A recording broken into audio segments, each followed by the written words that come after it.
My name is Rachel, and I have two babies, a 3-year-old and a 1-year-old.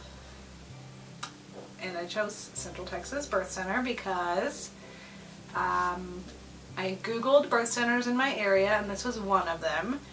We went to visit another home birth place in Austin. We got kind of weird vibes from them. So when we came here, it was super homey, and Heather was super comforting and encouraging, and we just felt like we could do this with her.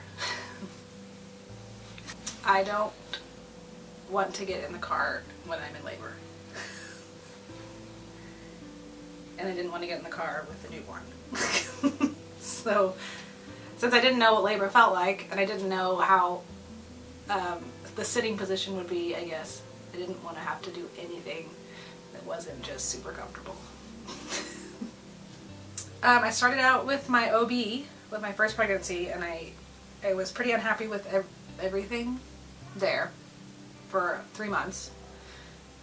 So my chiropractor recommended just checking out a midwife, so that's when I did the Googling. And we found Heather and liked her and liked that she was a Christian and not like super hippie and earth mothery.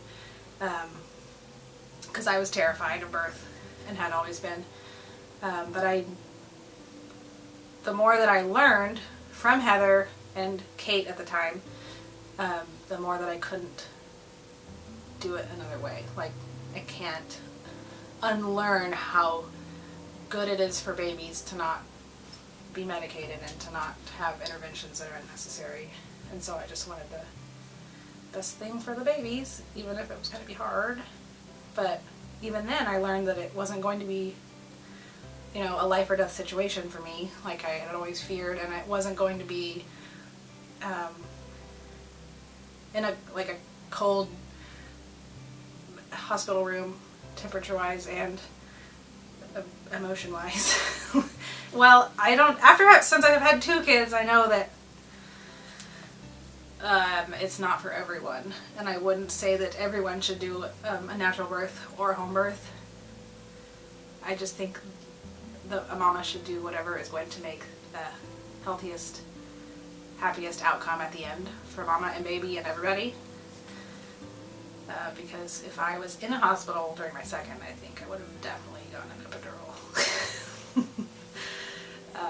My first was like kind of dreamy and great labor, even though it was long. It was like I was in the zone and it was fine, and I would have done it again, which is why I decided to do it again.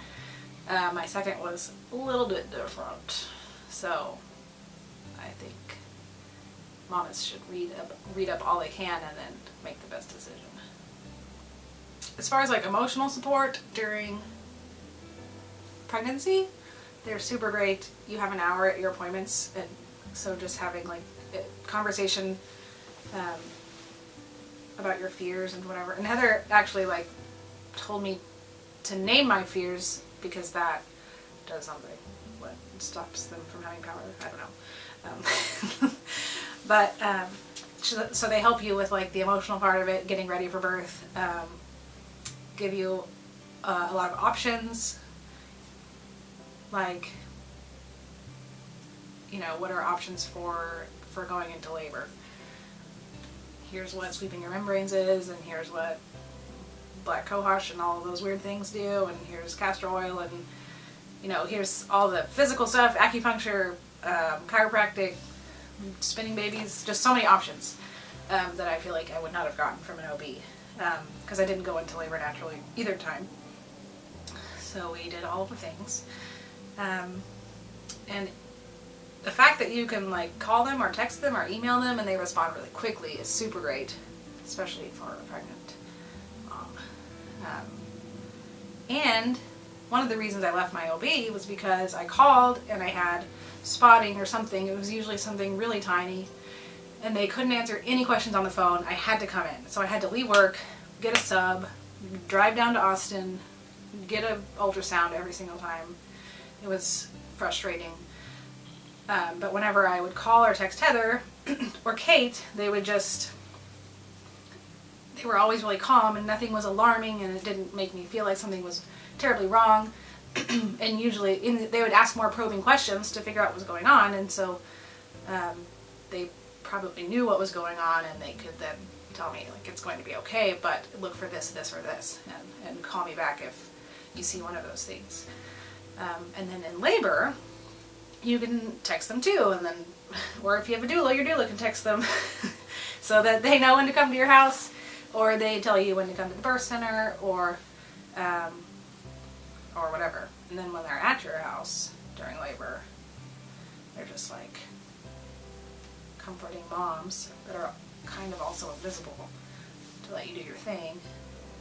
I think I was expecting a huge memorable moment and oxytocin like rush when I had my second, and it was a surprise gender.